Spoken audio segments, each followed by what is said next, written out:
BSF, Assam police আৰু ত্ৰিপুৰা পুলিচে গ্ৰেপ্তাৰ কৰিছে আৰু সেয়েহে বাংলাদেশৰ পৰা অহা অনুপ্ৰৱেশকাৰী আমাৰ বাবে এটা চিন্তনীয় বিষয় হৈ আহিছে আৰু তাৰ পৰিপ্ৰেক্ষিতত ৰাজ্যত সেকেন্ড লাইন ডিফেন্স হিচাপে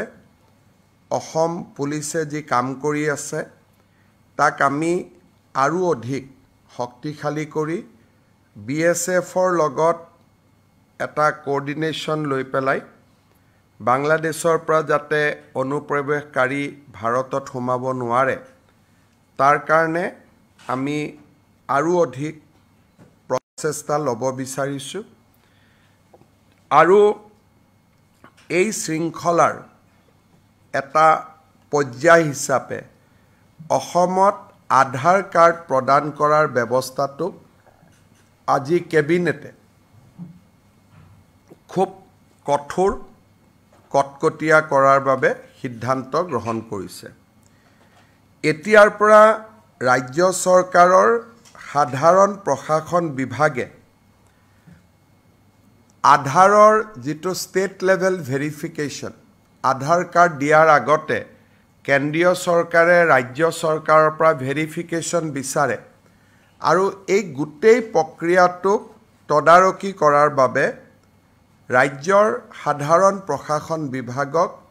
নোডেল ডিপাৰ্টমেণ্ট হিচাপে কেবিনেটে আজিৰ পৰা ঘোষণা কৰিছে ইয়াৰ উপৰিও প্ৰত্যেকখন জিলা পৰ্যায়ত এজন এডিশনেল ডেপুটি কমিশনাৰক আধাৰ এনৰোলমেণ্ট ভেৰিফিকেশ্যন অৰ্থাৎ কোনোবাই আধাৰৰ বিচাৰিলে তেওঁক প্ৰপাৰ ভেৰিফিকেশ্যন কৰা হৈছে নে নাই সেই গোটেই প্ৰক্ৰিয়াটো তদাৰক কৰাৰ কাৰণে জিলা আয়ুক্তই এজন অতিৰিক্ত জিলা আয়ুক্তক দায়িত্ব প্ৰদান কৰিব GAD ডিপাৰ্টমেণ্ট আৰু ADCৰ পিছত আধাৰ দিয়াৰ আগতে ইনস্পেকশ্যনৰ বাবে আজিৰে পৰা ৰাজ্যৰ চক্ৰ বিষয়াসকল দায়বদ্ধ হ'ব যেতিয়া এখন এপ্লিকেশ্যন UDI অৰ্থাৎ যি আমাৰ আধাৰ কাৰ্ড দিয়াৰ অথৰিটি আছে ইউনিক আইডেন্টিটি যিটো অথৰিটি অফ ইণ্ডিয়া আছে UIDAI